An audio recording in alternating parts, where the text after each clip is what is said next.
When I walked into the house, my jaw dropped. Where's all the furniture? Even that really expensive bed is gone. I've got a great taste, right? I turned pale seeing my mother-in-law Brenda's self-satisfied expression. Brenda, did you do this? Sure did. I thought it'd look better in our place, so I had it moved over. After all, how does a part-timer like you get to live in such a swanky condo just because you're married to my son? You're here because of him. Step out of line and I'll make sure the two of you split up. Got it? I tried to hold back my rage as I said, Do you realize what you've done? What do you mean? This isn't my apartment, and that furniture wasn't mine. Wait, what? Nick and I had been an item for some time. From our college days, he'd shower me with gifts, not just on special days, but anytime he felt like it. Just wanted to make you smile, he'd say, giving me a shy grin. It was one of the things I loved about him. Post-graduation, we tied the knot.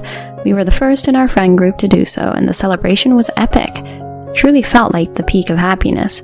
Both of us had steady jobs, but after the wedding, Nick proposed I leave mine. I want to be the breadwinner. Just take care of the home and be there when I get back. The idea might have been a bit traditional, but I wasn't opposed to it. So I gave up my job, focusing on homemaking and eagerly waiting his return each day. But even with a spotless home, I had a lot of free time. Our place was a modest rental. Nick, being accustomed to a lavish lifestyle, sometimes felt it was a bit tight, but he understood I wanted to save, especially in the beginning.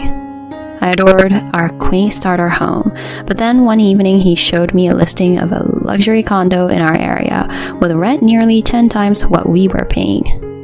From the pictures, it looked worth the price, but with such a rent, we'd end up not having enough for a dinner like tonight. Isn't this place awesome? We'd have a way better life there, right? I see your point, but that rent's super high. I genuinely like where we are now. This place is better suited as storage. It's way too tight for us, but don't sweat the cash, I've got it covered. I thought our current place was way bigger than just a storage space, but I recognized we had different viewpoints on money ever since college. Seeing how much he wanted the change, I finally caved. Okay, if you're really set on it, let's do it. But I'd like to work part-time. I want to help out, at least a little. I promise I'll always be back in time to cook, and it'll help me stay busy. Sound good? Even considering his hefty paycheck, I wasn't sure about managing the increased rent. There had to be another income stream, but it still gave me jitters. After I got the green light from Nick to work part-time, I came home one day to find him wrapping up our rental agreement on the phone. Once all the I's were dotted and T's were crossed, we made our move at the end of that month.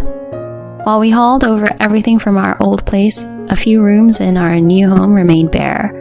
At first, the steep rent had me doing a double take, but the sheer size and coziness of our new place soon had me daydreaming about our life there. Not long after we settled in, Brenda, Nick's out-of-state mom, decided to pay a visit. To be honest, I never warmed up to her. From our engagement days, she's been kind of frosty with me. Maybe she thought I was stealing her baby boy. It seemed like she had a master's degree in finding faults, and she didn't hold back in our new home either. So, you got this swanky place and it's still not up to snuff. I understand you're used to smaller places, but my son deserves better. Can't you keep things neat? She went full-on soap opera star, doing the dust check routine and even going through our fridge. Nick mentioned your new part-time job, grinding all those hours for a mere $450. Instead of burning time, you could be primping up at a spa or something. You're strange. Clearly, Nick got his penchant for splurging from her. I mean, sure, if I were loaded, I'd be all over spa days and shopping sprees. But I wanted to stand on my own 2 feet, not just rely on his bankroll. I felt splurging should come from my hard-earned cash. Trying to get that across to Brenda was like talking to a wall. I usually just responded to her with a tight-lipped smile. When I turned to Nick for a little backup, he just brushed it aside, taking his mom's side. The whole thing started eating at me. Brenda became a regular, showing off and constantly digging at me.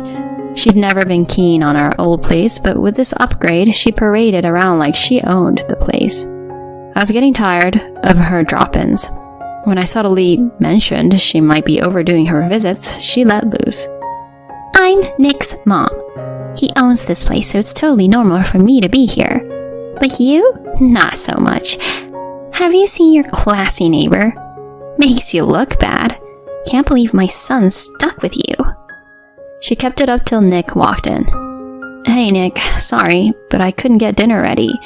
Mind if you and your mom get something delivered? I need some air. Instead of understanding, he just snapped. Really? What were you up to all day? Mom's just looking out for you. Try being a little more appreciative. All I said was, I'm spending tonight elsewhere. There was a decent hotel close by that didn't break the bank. Even though I looked pretty drained, Nick didn't bat an eye, choosing instead to chat with his mom about what to get for the delivery. I just needed to breathe. Coming back the next day around lunch, the entrance was clear of shoes, both Nick's and Brenda's. Looked like she'd finally cleared out. I let out a sigh since I had been prepping myself for another round of her critiques. But heading to the bedroom, I was floored. Where the heck was our bed? My mind raced to a possible break-in, but everything else was in place. Who'd just swipe a fancy bed and nothing else? On a hunch, I called Brenda, wondering if she knew something. Without batting an eye, she copped to it. So, problem? That bed was too high-end for someone like you. I did you a favor.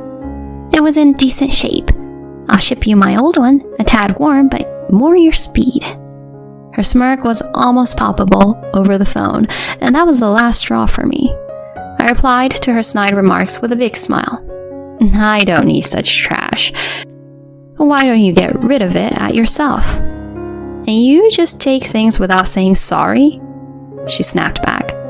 Who do you think you are talking to me like that? People always say you act so stuck up. Is that why nobody likes you? I replied, say whatever you like, but I want the bed back. She quickly said, whatever you own, Nick does too, so I can use it unless he has an issue. I calmly corrected her. The bed isn't actually ours. She was clearly shocked. What are you talking about? I broke the news to Brenda.